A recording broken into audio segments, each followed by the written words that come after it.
What do I eat? I eat high carbohydrate plant food, and I eat a lot of it. That's basically the simple way to put it.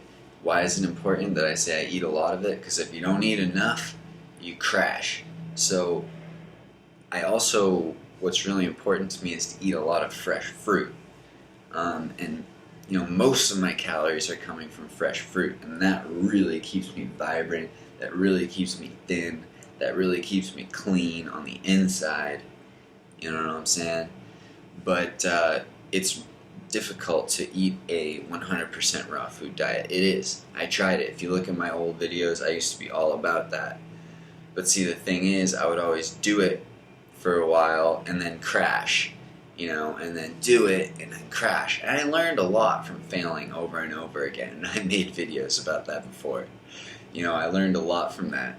But one of the most important things I learned is that, well, it's not fun to crash over and over. And so I've taken on a new approach to high carbohydrate plant food living. And the new approach is one where instead of pushing myself so hard to have a certain diet and then crashing because I can't do it, instead I'm choosing a diet that I can do every single day. And so I add in the high carbohydrate cooked plant foods. I just woke up, but I just really needed to make this video because I wanted to make it last night, but I just got so busy. In any case, the rice and the beans, that's what I add. That's really what I've been adding lately, because it's the summertime, so I've been eating a lot of watermelon. It's seasonal. When you're a fruit eater, it's seasonal, and we're so blessed to have good watermelons this year. So I've been eating watermelon, and then all year long, bananas and dates. You can get your good, sweet, ripe calories from bananas and dates all year. In most places in the country, and I know you can. I live in California now because I moved out here a couple of years ago in pursuit of the really good produce. And what I found is that, for better or worse, I still just depend on bananas and dates for my calories, just like I did when I lived in Maine, And if I had a lot more money, it would be different because I could actually get this stuff from the farmer's market or whatever. But as it turns out, honestly, you go to a grocery store in California, you go to a grocery store in Maine, it's the same produce. It's the same produce. Just the stuff in Maine just might have been, on a truck for, 48 more hours or something, but it's still the same stuff, honestly. So bananas and dates are so important because you can always get what you need, which is those good sugary calories. Oh my gosh, that's what you need. But it's so critical though to add in those juicy fruits for breakfast. And I eat like a big melon for breakfast. We'll say like 4 or 5 times a week during the summertime when it's a good melon season. Because last year the melons were terrible, so I wasn't into the watermelon last year. This year I can. And then bananas and dates. And then for dinner it's like the rice and the beans and salsa kind of thing.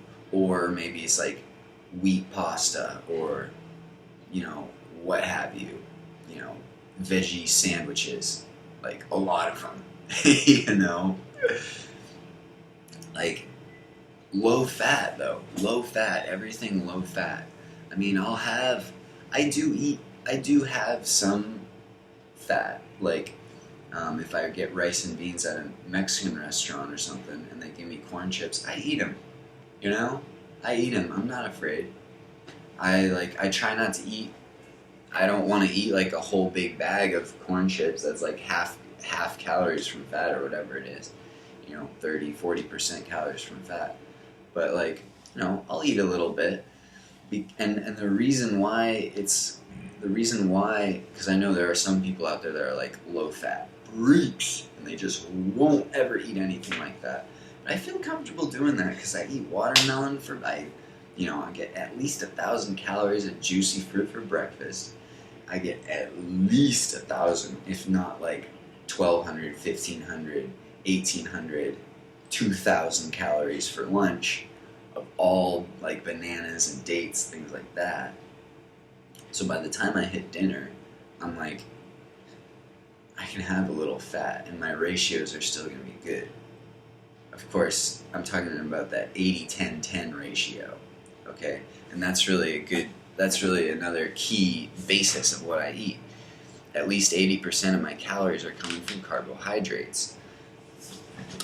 Now, this is kind of like a video on its own, but just real quick, let me just say that fat layers, gives your cells protective layers. It gives your nerves protective layers. You need fat.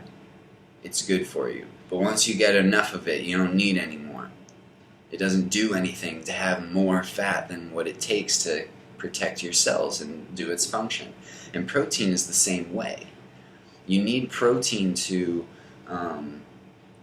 catalyze reactions in your body that, you need protein to build your broken muscles.